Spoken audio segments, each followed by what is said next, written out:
April 12, 1941. Tobruk, Libya. The air tastes of chalk and oxidized metal. The heat, even at 9 in the morning, is already a physical weight pressing down on the chest, not just from the relentless sun of the Libyan desert, but from the fine alkaline dust that hangs suspended, refusing to settle. Corporal Leslie Bluey Thompson, 24 years old, of the 213th Australian Infantry Battalion, is crouched in what should be a trench, but is in reality little more than a shallow scar dug into limestone rock as hard as bone. His hands are shaking, not from fear, but from the residual vibration of the artillery that hammered the perimeter throughout the previous night. He grips a Lee Enfield 303 rifle, the wood of the stock worn and oily, hot to the touch. Leslie rubs his thumb over the edge of the bolt, a nervous tic he has developed over the last 3 weeks, feeling the grit of the sand that seems to penetrate even the pores of his skin. His eyes, red from sleep deprivation and constant irritation, scan the flat, shimmering horizon to the south, where the desert dissolves into a mirage of liquid heat. He is not alone, but the empty vastness before him makes him feel like the last man on earth. Leslie's jaw is clenched so tightly that the muscles in his neck ache, a constant tension that has become his natural state. He spits on the ground, saliva brown with dust and cheap tobacco, and checks the horizon again. They are coming. He knows they are coming. Just 2 months earlier, Leslie was a sheep shearer in New South Wales, worried about wool prices and the drought. Today, he is a living statistic in a global chess game he barely understands. The Australian 9th Division, surrounded on 3 sides by the world's best armour and on the 4th by the Mediterranean Sea, has an impossible mission: to hold a vital port against Erwin Rommel, the Desert Fox, a man who has never lost an offensive battle. 241 days. That is the number that will echo through history. But Leslie doesn't know that yet. For him, the future is not measured in days, but in minutes of survival. He has already seen men die. He has seen what German Stukas do to an unprotected truck convoy, bodies turned into something resembling nothing human. But now, something different is forming beyond that ridge of sand. It is not just another raid. It is a storm of steel calculated to crush Australian morale into dust. In exactly 4 hours and 18 minutes, the Panzer tanks of the Afrika Korps will initiate what German intelligence believes to be the final blow. They promise a quick, clean, and decisive victory. What Rommel never understood, what his generals in Berlin failed to calculate at their pristine map tables, is the nature of the man they have cornered. They looked at the maps and saw cut supply lines, antiquated fortifications, and inexperienced troops. They saw an obvious victory. They had something far more dangerous waiting for them than mere weapons. They had the Australian contempt for authority, the stubbornness born in arid lands, and an almost suicidal capacity for improvisation. The Germans expected an honourable surrender. What they would find would be a war of rats, fought with rusty bayonets, tin cans of bully beef turned into grenades, and a ferocity that would make the Wehrmacht elite themselves question their superiority. If you want to understand how a group of men labelled amateurs and rabble broke the backbone of the legend of German invincibility, you need to look at the exact moment when military logic collided with human obstinacy. Subscribe now, because this is the story of how the rats of Tobruk bit back. To understand why the Siege of Tobruk represented such a psychological and tactical shock for the Afrika Korps, you need to go back to early 1941, to the genesis of Blitzkrieg in North Africa. German doctrine was not just a strategy, it was a philosophy of kinetic violence. They called it Bewegungskrieg, or maneuver warfare, refined on the battlefields of Poland in 1939 and France in 1940. Heinz Guderian and Rommel himself had proven that speed was the best armor. The central premise was simple and brutal: concentrate overwhelming force at a narrow point, break through enemy lines, and then cause chaos in the rear, cutting communications and supplies. The enemy, paralyzed by shock and speed, would collapse before they could even mount a coherent defense. It made perfect rational sense. It had worked against larger and better equipped armies in Europe. They believed that static warfare, the trench warfare of World War I, was obsolete, dead and buried under the tracks of their panzers. German technical confidence was not unfounded arrogance. It was based on cold, hard specifications. The Panzer III and Panzer IV were marvels of engineering. The Panzer III AUSFG, with its 50mm KWK-38 cannon, could pierce the armour of most British tanks at ranges where the Allies could barely scratch the German paint. They trusted their precision Zeiss optics, which allowed German gunners to identify and engage targets with a clarity the British could only dream of.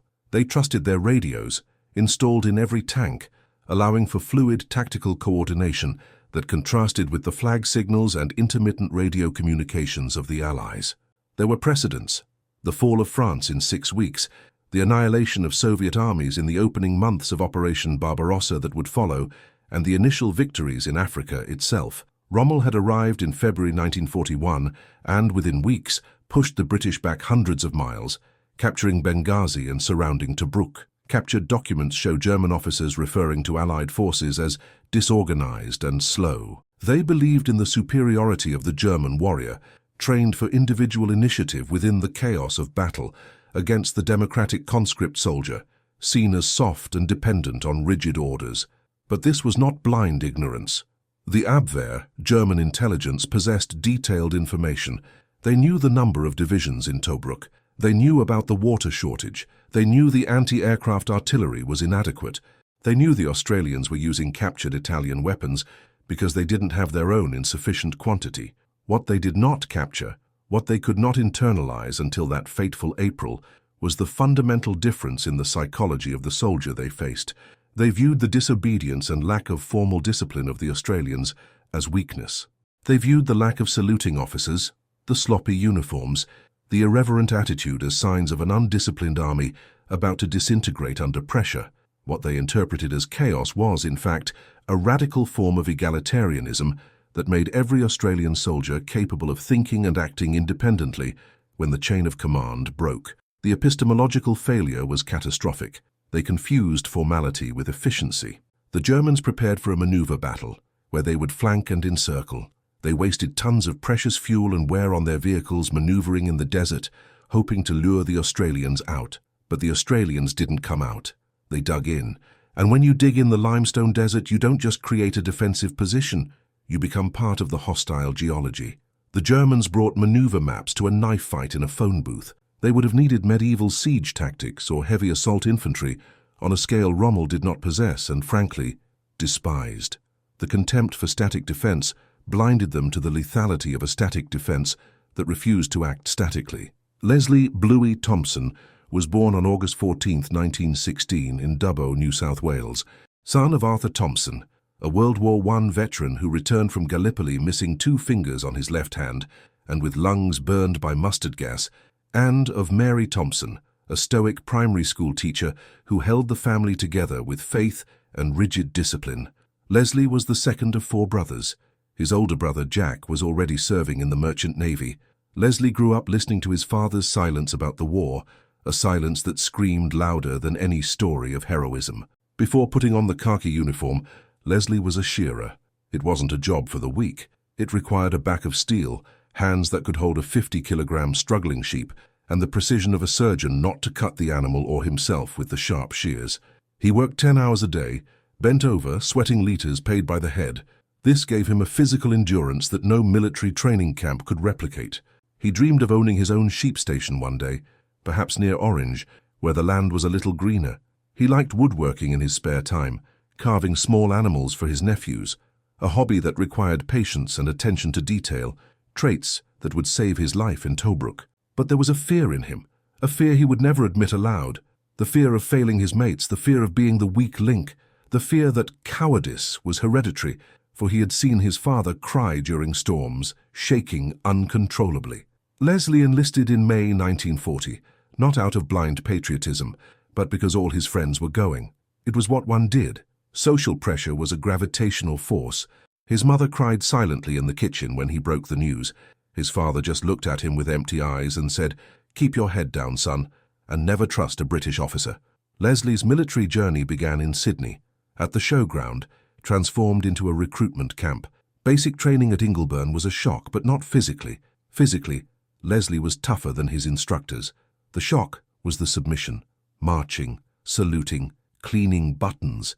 It seemed useless. But there he met men like Diver Derrick and Bluey O'Brien, men who would become his new family. He was selected for the infantry because he was big and looked capable of carrying weight. Simple as that. The army didn't waste time with psychological nuances. His first experience under live fire occurred not in Libya, but in the retreat from Greece, months earlier, albeit briefly. The sound of bullets cracking overhead, the angry buzz like invisible wasps, was terrifying. He saw a boy from Melbourne, whose name he barely remembered, have his head split open by mortar shrapnel. There was no glory, only blood, and the smell of shit and fear. Leslie vomited, but he continued to shoot. It was there that he learned the first vital lesson. Fear doesn't disappear, you just learn to function despite it. He went from scared recruit to competent soldier not by training, but by osmosis of survival. He learned to distinguish the sound of a German 81mm mortar from a British 3-inch mortar. He learned that silence is often more dangerous than noise. However, there was a moral dilemma corroding Leslie, something he carried like a stone in his stomach. During a night patrol in no man's land, days before the major attack, his sergeant ordered that no prisoners be taken if the situation got complicated. The ambiguity of the order was terrible. Leslie was raised in the Anglican Church. Thou shalt not kill was a commandment, not a suggestion, though war had added a giant asterisk to it. But executing surrendered or wounded men, that violated everything his mother had taught him about justice and decency. He talked to his mate, Smokey Dawson, while they cleaned their rifles.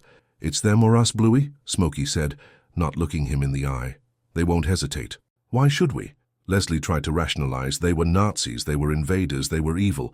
But when he looked through the rifle sight, he saw only dirty and frightened men, not monsters.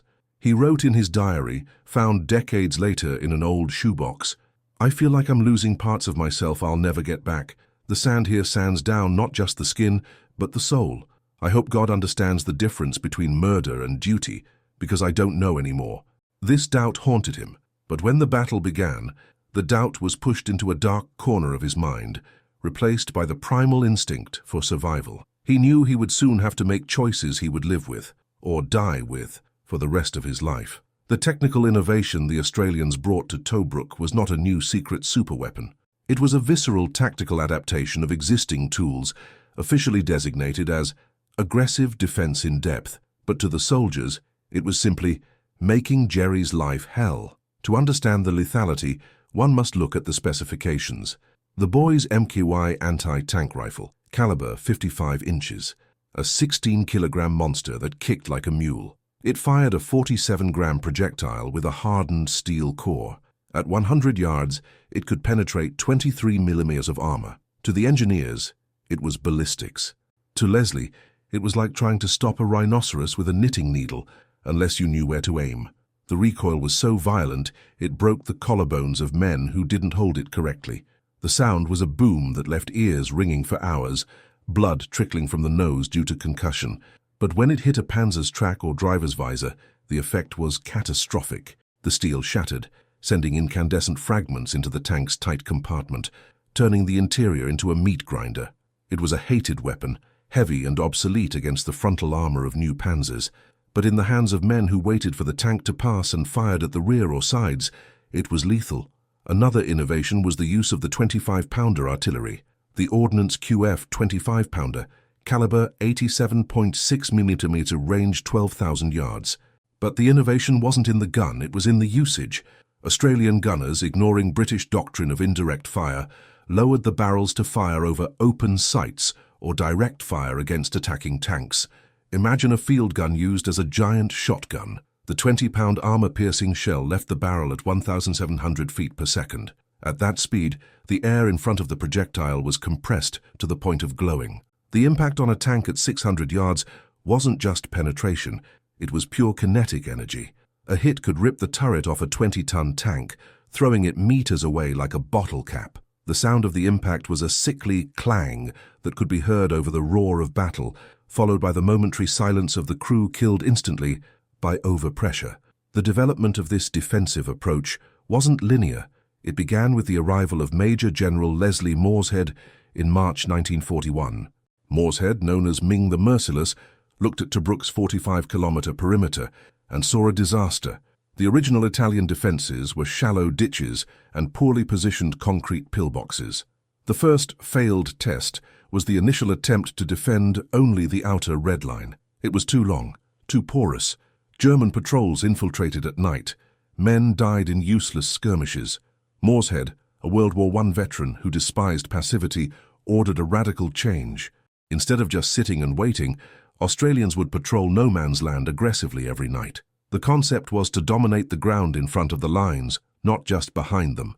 The breakthrough came when they realized that German tanks, once they breached the outer line, were blind and vulnerable to infantry if the infantry didn't run. Standard doctrine said, if tanks pass, retreat. Morshead's new order was, there will be no retreat. If tanks pass, let them pass. The infantry deals with the enemy infantry following the tanks. The artillery back there deals with the tanks. It was suicidal on paper. It required men like Leslie to stay in holes in the ground while 20-ton steel monsters drove over them, the earth shaking, sand falling on their faces, hoping the tracks wouldn't crush them, to then emerge and fight the German infantry coming behind. The system worked like this. First, forward posts detected the movement. Not with radar, but with ears pressed to the ground and eyes red with tension. Second, field artillery began the interdiction barrage. Third, and crucially, infantry in the outer trenches, the red line, maintained disciplined fire, ignoring the tanks and focusing on stripping the supporting infantry away from the armored vehicles.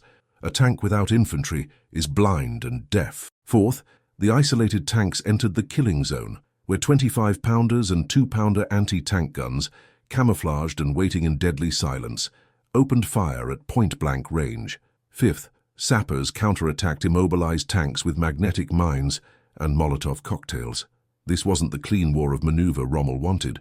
It was a street fight on an industrial scale. The result was measurable in smoking metal carcasses and the total confusion of panzer crews who, for the first time, saw their supporting infantry disappear under a storm of small arms fire, leaving them alone in the desert. This wasn't blitzkrieg based on shock and awe. It was visceral attrition, turned into defensive art. The cost in human nerves was incalculable, but the tactical effectiveness was undeniable. April 14th, 1941, 05:20 hours, Tobruk southern perimeter, post R33. The sky is lightening to a bluish-grey, cold and indifferent. Visibility is perhaps 800 meters, hampered by dust kicked up by the Khamsin wind. The sound is what hits Leslie first. It's not a sound, it's a physical sensation in the sternum. The rumble of dozens of 12-cylinder Maybach HL-120 TRM engines. The ground beneath Leslie's boots vibrates in a dissonant rhythm. He presses the rifle against his shoulder, cold metal against warm cheek. "Here come the bastards," whispers Smokey beside him. Leslie's thought is a single clear line. Don't run, just don't run. Leslie's position is on the red line, a series of fortified posts connected by barbed wire and shallow trenches. In front of them, the flat desert offers zero cover for attackers, but perfect fields of fire for defenders. The estimated German force is about 40 tanks of the 5th Panzer Regiment, followed by battalions of motorized infantry and mobile artillery. The Australians have rifles, Bren guns, some boys' anti-tank rifles, and further back the saving artillery. The orders are clear. Let the tanks pass. Isolate the infantry. The last communication from HQ was short. They are coming with everything. Give them hell. Radio silence is now total except for static. The first shot doesn't come from the Germans. It comes from an Australian 25-pounder positioned miles back, firing an illumination flare that bursts high above the German lines, bathing the desert in a hard white magnesium light. 05:22:10. Engagement distance is 600 yards. The lead German tank, a Panzer IV with a short 75mm gun, fires. The flash is a dirty yellow flare. The sound, a dry crump, arrives fractions of a second after impact. The shell passes high over Leslie's post, exploding harmlessly 200 meters behind, raising a column of earth and rock. The shockwave passes through them like an invisible hand slapping them. The smell of cordite floods the air instantly. Leslie doesn't blink. He sees the German infantry, dark silhouettes advancing behind the steel monsters. They look confident. They think the preliminary bombardment killed everyone in the holes. Inside the lead panzer, Oberleutnant Hans Weber has his eye glued to the periscopic sight. He sees dust, smoke, but no movement. They've fled or they're dead, he thinks, feeling the tank's vibration in his bones. Victory seems inevitable. He orders the driver to accelerate. At 500 yards, he doesn't see the camouflaged 2-pounder anti-tank gun under a burlap net and dry bushes to his right. The result of the first German shot was a miscalculation, assuming suppression had worked. Weber's mistake was underestimating the silence. The technical adjustment happens on the Australian side. Sergeant Jacko Miller, commander of a 2-pounder anti-tank gun, watches Weber's panzer. He doesn't use radar or computers. He uses his eyes and a memorized range table. Range 450, speed 15, target lead, half silhouette. The gunner adjusts elevation and azimuth wheels with sweaty but steady hands. The deviation of the first German shot gave them the exact location. The correction calculation is instinctive, based on hundreds of hours of training. Fire, yells Miller. Time elapsed since German shot is 45 seconds. The 2-pounder gun spits fire. The solid 40mm projectile leaves at 2,600 feet per second, 05:23:05. The impact is devastating. The projectile strikes the side of Weber's turret, exactly where the armor is thinnest, just above the junction with the chassis. The immediate visual effect is a bright spark, as if someone struck a giant magnesium match against grey steel. There is no cinematic explosion of fire yet, just a sharp metallic sound, a spang, that sounds like a hammer hitting an anvil the size of a building. The projectile does not ricochet, it punches through. Kinetic energy of 200,000 joules is transferred instantly to the vehicle's structure. Pieces of armor, turned into lethal shrapnel, fly outward from the impact point, but the true horror happens inside. For Weber and his crew, the world ends not with a bang, but with a scream of torn metal. The projectile perforates the steel plate and disintegrates into a cloud of incandescent fragments, ricocheting within the confined interior of the tank at supersonic speeds. It is the blender effect. Flesh, bone, uniforms, and equipment are ripped indiscriminately. The loader sitting next to the gun breech is decapitated instantly by a shard of armor. The heat generated by the friction of penetration ignites hydraulic oil vapor and the propellant of stored ammunition. Internal pressure rises astronomically in milliseconds. From the outside, Leslie sees the tank stop abruptly, as if it hit an invisible wall. Black, oily smoke begins to pour from the hatches. Then, the ammunition cooks off. A white flame jets from the commander's cupola like a blowtorch, followed by a secondary explosion that lifts the multi-ton turret inches into the air before it falls askew. No one gets out. The smell of burning flesh and rubber reaches Leslie's nostrils, mixing with the dust. He feels sudden nausea, but there is no time. The other tanks are reacting, traversing their turrets. The German infantry, now exposed and without the cover of their lead steel giant, drop to the ground. It is Leslie's turn. He lines up the sights of his Lee Enfield on the chest of a soldier, running to find cover behind a rock that doesn't exist. Leslie's finger tightens on the trigger. The moral dilemma has dissolved. Only the mechanics of death remain. The battle for Tobruk has truly begun, and the illusion of an easy German victory is burning along with Oberleutnant Weber's body inside that steel coffin. The silence that follows the destruction of Oberleutnant Weber's panzer is not an absence of sound, but a vacuum of shock, a split second where the desert itself seems to inhale before screaming. For Leslie Bluey Thompson, that second stretches into an eternity of hyperclarity. He sees the heat shimmer warping the air above the burning metal carcass. He sees the German infantrymen, men who moments ago were confident conquerors, now scrambling in the dirt, their shapes blurred by panic. Then the vacuum collapses. The desert erupts. It isn't a chaotic noise, it is a calculated symphony of industrial slaughter. The remaining 39 German tanks do not retreat. They are the elite of the Afrika Korps. Retreat is not in their vocabulary, not yet. They react with the predatory instinct of a wolf pack that has lost its alpha, but still smells blood. Turrets traverse with a mechanical whine that cuts through the explosions. High-velocity 50mm and 75mm cannons begin to pound the Australian forward positions. The ground around Leslie's foxhole ceases to be solid earth and becomes a fluid medium of flying rock, shrapnel, and concussive force. He is no longer fighting a war, he is fighting geology itself, which is being pulverized and thrown into his eyes, mouth, and lungs. He fires his Lee Enfield, works the bolt, click-clack, fires again. The action is mechanical, divorced from thought. He aims not at individuals, but at movement. A grey shape rises. He puts a .303 round through it. The shape falls. He feels no triumph, only the desperate need to keep the shapes away. Beside him, Smokey is feeding magazines into the Bren gun, the weapon chattering a staccato rhythm that vibrates in Leslie's teeth. "Keep them pinned, Bluey. Don't let the bastards up," Smokey screams, his voice cracking with the strain. But the tanks are getting closer. They rumble past the burning wreck of their leader, ignoring the infantry battle, pushing deeper into the perimeter. This is the moment of truth for Mooreshead's gamble. The tanks are passing. They are inside the wire. The ground shakes so violently that Leslie has to brace his knees against the limestone wall of his trench to keep from falling. A Panzer III rolls past less than 20 meters to his left. The noise is deafening, a grinding roar of metal tracks on stone that drowns out even the gunfire. Leslie can smell the exhaust fumes, a hot, oily stench that burns the back of his throat. He looks up and sees the black cross on the hull, the mud caked on the road wheels, the commander's cupola rotating like a cyclops eye searching for prey. He wants to curl into a ball. Every instinct in his primate brain screams, hide, run, survive. But he stays. He stays because if he runs, the German infantry behind the tank will kill him. He stays because Jack O'Miller and the anti-tank gunners behind him are depending on the infantry to strip the tanks of their protection. As the tank passes, its rear exposed, a young soldier from Queensland named Rusty leaps from a nearby spider hole. He holds a bottle filled with a mixture of petrol and tar, a crude Molotov cocktail. With a scream that is lost in the roar, Rusty hurls the bottle at the engine deck of the Panzer. The glass shatters. The liquid ignites. Flames engulf the rear of the tank, sucking oxygen into the engine intakes. The Panzer slews to the right, tracks locking, smoke pouring from the vents.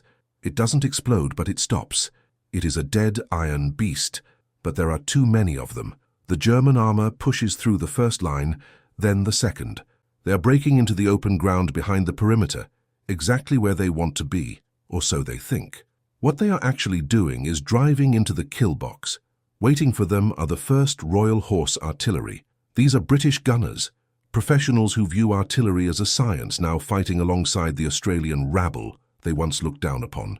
They are manning the 25-pounders, not dug in miles away, but positioned in open pits, barrels lowered to 0 elevation.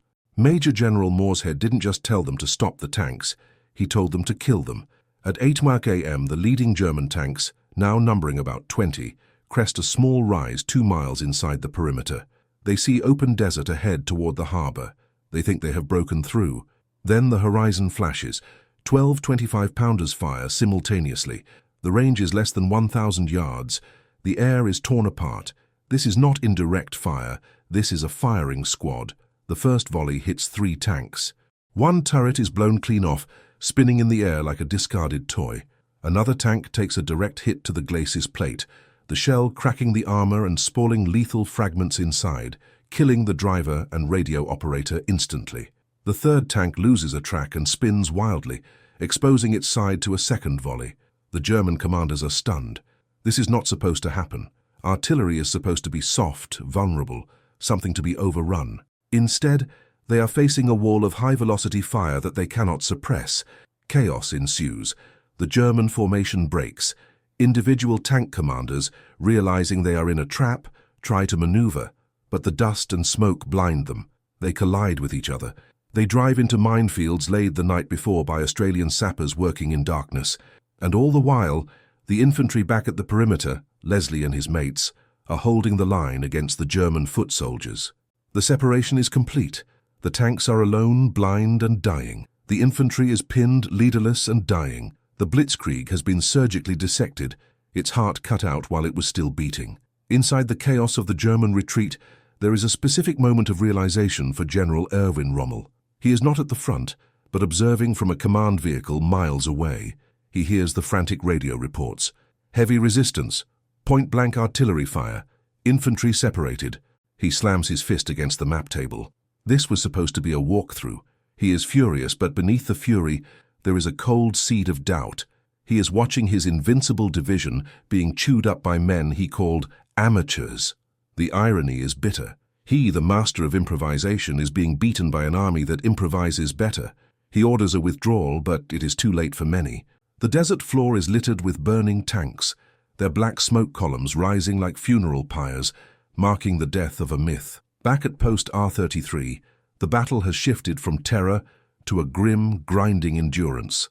The German infantry, realizing their tanks are gone, try to retreat, But retreat in open desert under the midday sun against dug-in marksmen is a suicide run. Leslie is no longer firing blindly. He is picking targets. He sees a German officer standing up, waving a pistol, trying to rally his men. It is a brave, foolish gesture. Leslie aligns his sights. He holds his breath, exhaling half a lungful.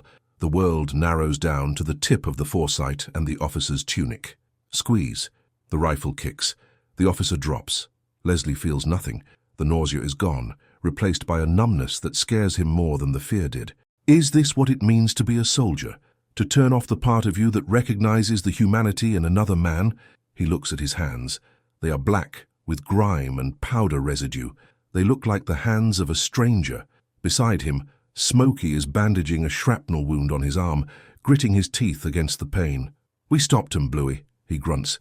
"We actually stopped the bloody bastards." Leslie nods, but he doesn't speak. He is watching a wounded German soldier, crawling in the dust about 50 meters away.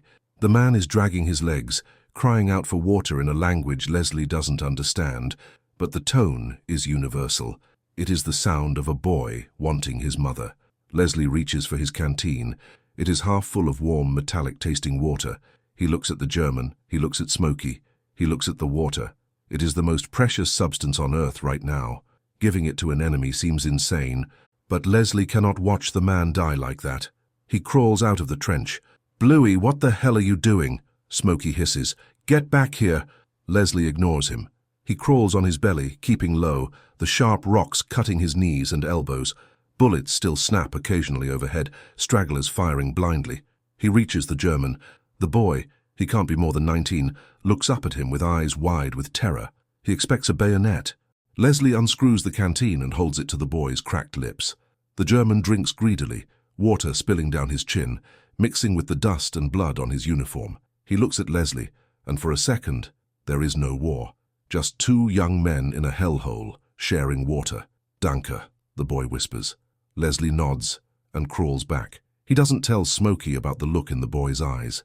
He doesn't tell him that for a brief moment. He saw his own brother, Jack. He just slides back into the trench, picks up his rifle and waits for the next attack, because there will be a next one.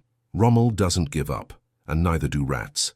The psychological toll of the siege begins to manifest not in grand breakdowns, but in the erosion of the self. Days turn into weeks, weeks into months. The bombing is incessant. The Luftwaffe, frustrated by their inability to break the perimeter, decides to break the men. Dive bombers screech down at all hours.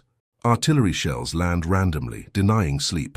The Tobruk stare becomes common, a 1,000-yard gaze in eyes sunken into dark sockets, focused on nothing and everything. Men stop talking about home because it hurts too much. They stop talking about the future because it seems like a fantasy. They talk about food. They obsess over food. Bully beef, hardtack biscuits, salty water. That is the menu. Scurvy begins to appear. Sores that won't heal. Teeth loosening in gums. Dysentery sweeps through the dugouts like a plague. Men shit themselves while manning machine guns because they are too weak to crawl to the latrines. And yet, they fight. They fight with a dark, cynical humor that baffles the Germans. They create a pirate radio station. They publish a newspaper, Tobruk Truth, filled with sarcasm and mockery of the enemy. They adopt the insult "Rats of Tobruk," meant by Lord Haw-Haw, the Nazi propaganda broadcaster, as a badge of honor. "If we are rats," Leslie writes in a letter that will never be sent, "then this is our sewer and we are the kings of it." The camaraderie deepens into something tighter than marriage, tighter than blood. They know the sound of each other's breathing. They know who snores, who cries in their sleep, who prays. They share their last cigarette, their last biscuit. They become a single organism, a collective consciousness focused on one goal: denial. Denying the Germans their prize. Denying the desert its victory. Denying death its due. This collective stubbornness is the true secret weapon. It is something technical specifications cannot measure. You cannot calculate the PSI of mateship. You cannot measure the velocity of spite. The Germans are fighting a tactical battle. The Australians are fighting an existential one. But the innovation continues. It has to. The static defense evolves into aggressive raiding. The patrols become legendary. Men like Leslie, with wool socks over their boots to muffle the sound, creep out into the darkness every night. They are ghosts in the desert. Their mission: to harass, to kill, to steal intelligence, to keep the Germans terrified. They crawl for miles, taking hours to move a few hundred yards. They wiretap German phone lines. They leave booby traps. They sneak into sleeping positions and slit throats in silence. It is brutal, intimate violence. On one such patrol in late May, Leslie finds himself inside a German perimeter wire. He is alone. He got separated from Smokey in the dark. He freezes. A German sentry walks past, so close Leslie can smell the man's cigarette smoke, can hear the leather of his boots creaking. Leslie's heart is a frantic bird in his chest, beating against his ribs. He grips his trench knife, a wicked blade made from a sharpened file. The sentry stops, turns, looks directly at the shadow where Leslie is merged with the ground. Does he see him? Leslie prepares to spring, but the sentry sighs, looks up at the stars, and moves on. Leslie exhales. He creeps forward to the objective, a command tent. He is supposed to plant a satchel charge. He sets the timer, a simple pencil detonator acid fuse. 10 minutes. He moves away, back toward the wire. As he crawls, he hears music coming from the tent. It's Mozart, a violin concerto. The beauty of it, so pure and civilized in the midst of this barbarity, stops him for a second. It is surreal. These men who kill with such efficiency also love Mozart. It makes no sense. The explosion, when it comes, sounds flat and dull in the vastness of the night, but the screams that follow are sharp. Leslie doesn't look back. He just crawls, the music still playing in his head, mixing with the screams. He returns to his lines just before dawn, covered in filth, shaking with adrenaline crash. Smokey is waiting for him with a mug of tea. "Thought you were a goner, Bluey," he says quietly. "Not yet," Leslie replies. "Not yet." By June, the heat is increasing. The flies are a plague of biblical proportions. They cover everything. You can't open your mouth without swallowing one. They cluster on the eyes of the living and the dead alike. They are the true owners of Tobruk. The water ration is cut again. A pint a day for everything. Drinking, washing, shaving. Men stop shaving. Beards grow wild and matted with dust. Uniforms rot off their bodies. They look like castaways, wild men. But their weapons are spotless. A man might be filthy, but his rifle is clean. That is the religion. The German attacks change character. The massive armored assaults stop, replaced by probing attacks, artillery duels, and the constant air war. The Stukas are terrifying. The siren, the Jericho trumpet, is designed to induce panic. And it works. Even the bravest man feels his bowels turn to water when that scream begins. You curl up in your slit trench, biting on a piece of leather or wood to keep from shattering your teeth, and you wait. The explosion is earth-shattering. The overpressure can burst lungs without a scratch on the skin. Leslie survives a near miss in July. A 500 kilos bomb lands 20 yards away, but fails to explode. It buries itself in the ground with a thud that shakes his very soul. He stares at the fin sticking out of the earth. A dud, fate, God. Sabotage by a slave worker in a German factory? He will never know. He just lights a cigarette with shaking hands and laughs. A high-pitched, hysterical sound that scares him. He is fraying at the edges. They all are. The letters from home are the only lifeline, but even they are painful. How do you explain this to someone in Dubbo? How do you explain the smell of a decomposing body in the heat? How do you explain that you are no longer the same person who left? Leslie writes, lies. "I'm fine, Mum. Eating well. Don't worry." He protects them from the truth, carrying the burden alone. This isolation is the hidden wound of every soldier. Then comes the salient. Rommel tries one last major push to crack the perimeter. He concentrates his forces on a weak point. The fighting is hand-to-hand vicious. Bayonets, shovels, rocks. It is primal. The Australians hold, but barely. Casualties mount. The cemetery at Tobruk grows, rows of simple wooden crosses in the sand. Leslie loses friends. Rusty, the boy with the Molotov, takes a sniper bullet to the neck while eating beans. He dies silently, choking on his own blood, while Leslie tries desperately to stop the flow with his fingers. The blood is hot and sticky. Rusty's eyes go from panic to nothingness in seconds.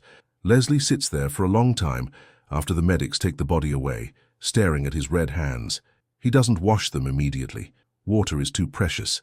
He rubs them in the sand, scrubbing until the skin is raw, trying to scour away the death. That night he dreams of the sheep station. He is shearing a sheep, but when he cuts the wool, blood pours out. The sheep has Rusty's face. He wakes up screaming. his hand clamping over his own mouth instantly to stifle the sound. You don't scream in the night. It unnerves the others. You swallow the nightmare. You swallow it down with the bile and the dust. The turning point isn't a battle. It's a realization on the German side. Captured diaries from this period show a change in tone. The confidence of April is gone, replaced by a sullen respect and a growing despair. A German officer writes, "These Australians are not men. They are demons. They fight when they should surrender. They laugh at our artillery. We cannot break them because they are already broken in a way that makes them impervious to fear. They have nothing to lose." This is the victory, not taking ground, but taking the enemy's belief in his own superiority. The idiotic plan of holding a port with rats has become a strategic masterstroke. By holding Tobruk, the Australians are denying Rommel the supply port he desperately needs to attack Egypt and the Suez Canal. They are a thorn in his side that is becoming an infected wound. Every gallon of fuel, every shell, every truck that Rommel has to divert to the siege is one less he has for the main offensive. The rats are bleeding the Afrika Korps dry, drop by drop, day by day, and they are doing it with equipment that belongs in a museum and a spirit that belongs in a legend. But legends don't eat. Legends don't bleed, men do, and Leslie is running on empty. He has lost 15 kilos. His ribs show through his skin like the hull of a starving ship. His eyes are bright with fever. He has desert sores on his legs that ooze pus and won't heal. He is exhausted beyond the capacity of language to describe. It is a bone-deep weariness that makes even lifting a spoon an effort. Yet, when the sergeant calls, "Stand to," he moves. He grabs his rifle. He goes to the parapet. It is muscle memory. It is duty. It is love for the man next to him. In August, rumors of relief begin to circulate. The Navy is going to take them out. Polish troops are coming to replace them. Leslie doesn't believe it. Rumors are cruel. Hope is dangerous. "Believe it when I see the boat, mate," he tells Smokey. But the rumors persist. And then, one night, it happens. Under the cover of a moonless dark, the destroyers slip into the harbor. Ghost ships. The loading is chaotic, but silent. No lights, no talking. The wounded go first, then the units. Leslie stands on the deck of HMAS Nizam, feeling the vibration of the engines through his boots, a different vibration than the tanks. It is the vibration of salvation. He looks back at the coastline, a dark smudge against the stars. Flares still go up over the perimeter. The war goes on. The Poles are there now, taking over the holes, the rats, the heat. But for Leslie, the siege is over. He is leaving Tobruk. But as the ship turns north, cutting through the black water of the Mediterranean, he realizes with a sinking heart that Tobruk will never leave him. The silence of the sea is terrifying after months of noise. He feels exposed, vulnerable, without his hole in the ground. He sits on the steel deck, hugging his knees, and for the first time in 241 days he cries. He cries for Rusty, for the German boy with the water, for the officer he shot, for himself. He cries because he survived, and he doesn't know why. This survival guilt will follow him. It is the invisible scar. But there is also pride, a fierce, hard pride. They did it. They held. The idiotic plan worked. The German generals aren't laughing anymore. Rommel isn't laughing. The world is watching, and for the first time in the war, the Nazi war machine has been stopped. Not by a winter, not by a vast ocean, but by 14,000 men who refused to be moved. The rats. The name is no longer an insult, it is a title, and Leslie Bluey Thompson carries it. He closes his eyes, listening to the waves, and drifts into a sleep that is finally dreamless. But the story isn't over. The war is long, and the desert has a long memory. The rats have won the Battle of Tobruk, but the cost of that victory will be paid in installments for decades to come, in the nightmares of old men, in the silence of dinner tables, in the sudden flinch at a car backfiring.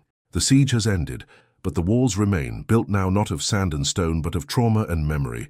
And deep in the German archives, reports are being filed, analyzing the failure. They blame the Italians. They blame the supply lines. They blame the weather.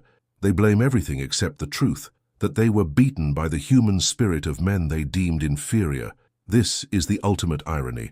The master race was defeated by the common man, by the shearer, the clerk, the laborer, by Bluey. The journey home, or rather away from Tobruk, is not the end of the war for the 9th Division. It is a pause, They are sent to Palestine, then Syria. They are refitted, rested, retrained. They get new uniforms. They eat fresh fruit. They sleep in beds. But they are changed. They are harder, cynical, wary. They look at the new reinforcements, fresh-faced boys from Australia, with a mixture of pity and contempt. They don't know. Smokey whispers to Leslie one evening in a canteen in Tel Aviv. They think it's an adventure. Leslie just nods, looking into his beer. They'll learn, he says softly, or they won't. The Tobruk spirit becomes the core of the division's identity. It is a badge of honor that separates them from everyone else. Even the officers tread lightly around the veterans of the siege. There is a respect there earned in blood. But there is also a disconnect. The world outside the siege seems frivolous, loud, colorful. Leslie finds it hard to adjust to the noise of a city, the laughter of civilians. It feels fake. Only the silence of the desert felt real. This alienation is common. It is the beginning of the silence of the WW2 generation, the inability to communicate the reality of their experience to those who weren't there. Because words fail. How do you describe the sound of a Stuka to someone who hasn't heard it? It's just a noise. To Leslie, it's the sound of death hunting you. So they stay silent. They talk among themselves, or not at all. Back in Germany, the Tobruk failure is being studied. Rommel is obsessed with it. He cannot let it go. It is a stain on his record. He plans his revenge. He will take Tobruk eventually in June 1942, but by then the rats will be gone and the strategic moment will have passed. The legend of his invincibility is broken. The psychological damage is done. The German soldier now knows that the British and Dominion troops can fight, can hold, can win. The fear is gone. The awe is gone. In its place is a grim determination to finish the job. The war in North Africa shifts gear. It becomes a war of attrition, of supplies, of logistics. A war the Germans cannot win in the long run. And it started here, in the dust of Tobruk, with a shearer and a rifle. Leslie receives a letter from his mother. It has been redirected 3 times. It is 2 months old. "Dad is proud of you," she writes. He doesn't say much, but he listens to the news on the wireless every night. When they talk about Tobruk, he just nods. Leslie reads this and feels a lump in his throat. His father knows. That nod is worth more than a medal. It is an acknowledgement from one survivor to another.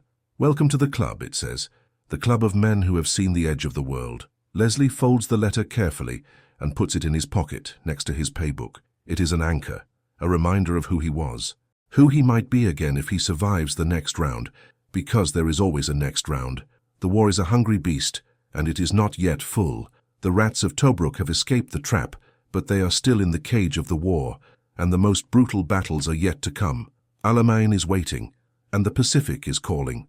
The rats will be needed again, and Leslie will be there, with his Lee Enfield and his scarred soul, ready to hold the line again, because that is what rats do. They survive, and they bite. The peace in Syria and Lebanon, where the 9th Division had been sent to lick its wounds, felt like a colorful, saturated lie, an insult to senses that had been calibrated to the monochromatic spectrum of grey, ochre, and dried blood of Tobruk. For Leslie Bluey Thompson, now promoted to sergeant not for ostentatious bravery, but by the simple and brutal mathematics of survival, the green of the hills and the sickly sweet smell of jasmine brought no relief. They brought nausea. It was a postcard scenery inhabited by ghosts. They walked the streets of Beirut and Tripoli in new uniforms that looked like costumes on their emaciated frames, 25-year-old men with 50-year-old eyes, startling local waiters not with violence, but with a predatory silence. The silence was the problem. In the desert, silence was a warning of an attack. Here, it was just silence, and it left Leslie's nerves in a state of constant vibration, like a violin string stretched to the breaking point. He watched Smokey Dawson laugh in a bar, but the laughter didn't reach his eyes. It was just a muscle spasm, a mimicry of who they used to be before they knew the sound a human body makes when crushed by a tank track. But the illusion of rest was shattered on June 21, 1942, not by a bomb, but by news that hit the Australian camps with the force of a physical impact, sucking the air from the lungs of 14,000 men simultaneously. Tobruk had fallen. The fortress, the symbol, the graveyard where they had buried Rusty, Jacko, and so many others, the place they had held for 241 days with fingernails, teeth, and suicidal stubbornness, had surrendered in less than 24 hours under the command of an inexperienced and poorly led South African garrison. The news brought no sadness. It brought a biblical fury, cold and white. Leslie felt as if someone had desecrated his mother's grave. They had bled for every metre of that limestone rock, had drunk brackish water, and eaten rotten-tinned meat to deny that port to Rommel. And now, in a single day of tactical incompetence, everything had been handed over. Rommel was back, and this time he wasn't just surrounding ports. He was driving his panzers east toward the Nile, toward Cairo, toward the Suez Canal. Africa hung by a thread. The Afrika Korps seemed unstoppable again, and the legend of German invincibility, which the rats had broken, was being rebuilt on the wreckage of the Allied defeat at Gazala. In Cairo, it was Ash Wednesday, with the smoke of secret documents burning at the British embassy darkening the sky, while rear echelon officers packed their bags in panic. But in the 9th Division camps, there was no panic. There was a pending reckoning. General Sir Claude Auchinleck, and later his successor Bernard Montgomery, knew they needed something harder than steel to stop Rommel at El Alamein, the last railway station before the end of the world. They needed psychological reinforced concrete. They needed the rats. When the movement order came, there were no cheers, no patriotic speeches about the Empire. There was only the dry sound of bolts being checked and the creak of equipment being adjusted. Leslie looked at Smokey as they climbed into the trucks. "They lost our cemetery, Bluey," Smokey said, his voice devoid of any human inflection. "Let's go get it back." The journey back to Egypt was a descent into Hades. The coastal road was clogged with the wreckage of the retreating army. Burnt-out vehicles, demoralized men walking in the opposite direction, staring at the Australians heading toward the front as if they were madmen or walking corpses. And perhaps they were. Leslie felt he had already died in Tobruk, and what remained was just a biological machine designed to kill Germans. They arrived at El Alamein in July, a line in the desert where the southern flank was protected by the Qattara Depression, an impassable sea of quicksand, and the north by the sea. There was no way to flank. There would be no ballet maneuvers with tanks. It would be a boxing match in a phone booth, a frontal friction clash where the winner would be whoever had more meat to put in the grinder. The 9th Division was positioned in the extreme north, near the coast, the critical point, the hinge of the entire Allied line. If they broke, Egypt fell. Rommel knew who was there. German intelligence intercepted the communications. "The Australians are back," the report said, and there was a tone of caution that hadn't existed in 1941. They knew the rats didn't retreat. July and August were months of brutal and confused fighting, the first Battle of Alamein, where Leslie learned that open desert warfare was different from a siege. Here, artillery was queen. The bombardment was constant, turning sand into glass and men into uncontrollable tremors. Leslie saw a veteran sergeant, a man who had survived Gallipoli, cry in the fetal position during a barrage of Nebelwerfer, the German rocket mortars that screamed like banshees before exploding. But Leslie didn't cry anymore. He had passed the point of fear to the point of fatality. He wrote letters home that were pure fiction. "The weather is fine. The food has improved." The truth was he was eating sand and drinking tea made with radiator water, and the only thing keeping him sane was hate. A focused, crystalline hate for the arrogance of that army that dared to think it could take the world. Then came October. Montgomery amassed an obscene force, 1,000 guns, 200,000 men. For the first time, the Allies had overwhelming material superiority. But numbers don't fight. Men fight. And Montgomery's plan for Operation Lightfoot depended on a calculated sacrifice. The Australian 9th Division was not just supposed to attack. They were to crumble the German defences in the north, drawing Rommel's panzers into a bloody war of attrition so the British armour could break through further south. They were the live bait. They were the arm that would be shoved down the wolf's throat so the other could stab it.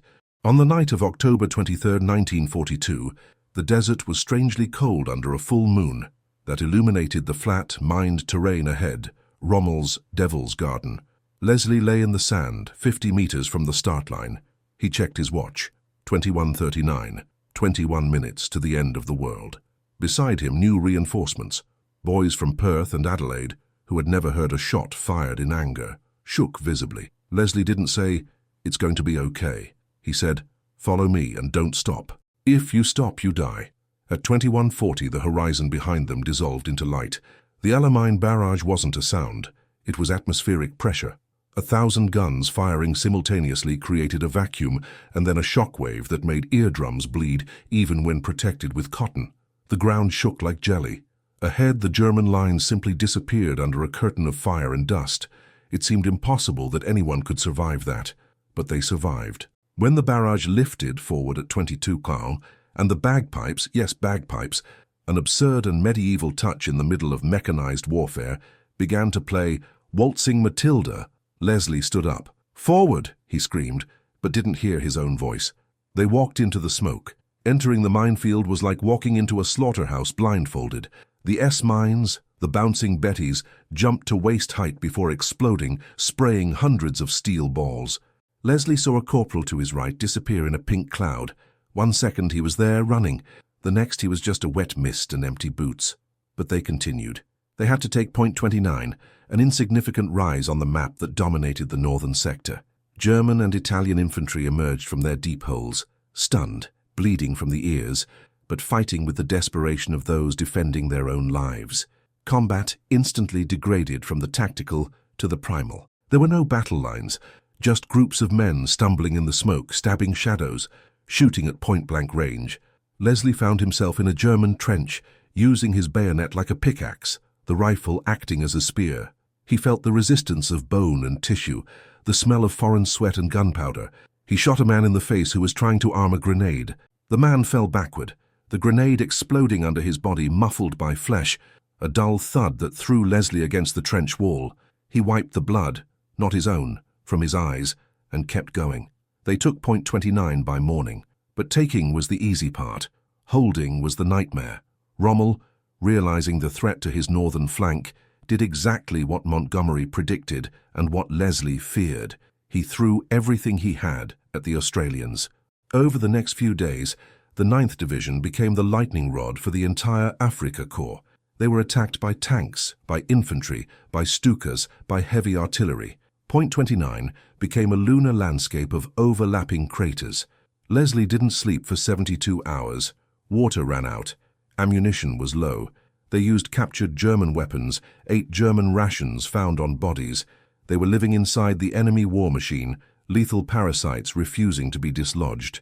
On October 27th, the Panzers attacked again. They were Tigeries and Panzer IVs, monsters emerging from the dust. The 2-pounder anti-tank guns were useless against the frontal armor of the new tanks. The only hope was to let them get close, terrifyingly close. Leslie was in a shell hole with a newly arrived Piat, a crude spring-loaded infantry anti-tank weapon. He waited. The tank was 30 meters away. He could see the rivets on the armor. He could see the German infantry crouching behind it. Now, he whispered to himself, the sound of the outside world faded, leaving only the heartbeat in his ears and the grey steel silhouette filling his vision. He fired. The projectile hit the right track. The tank spun, exposing its side.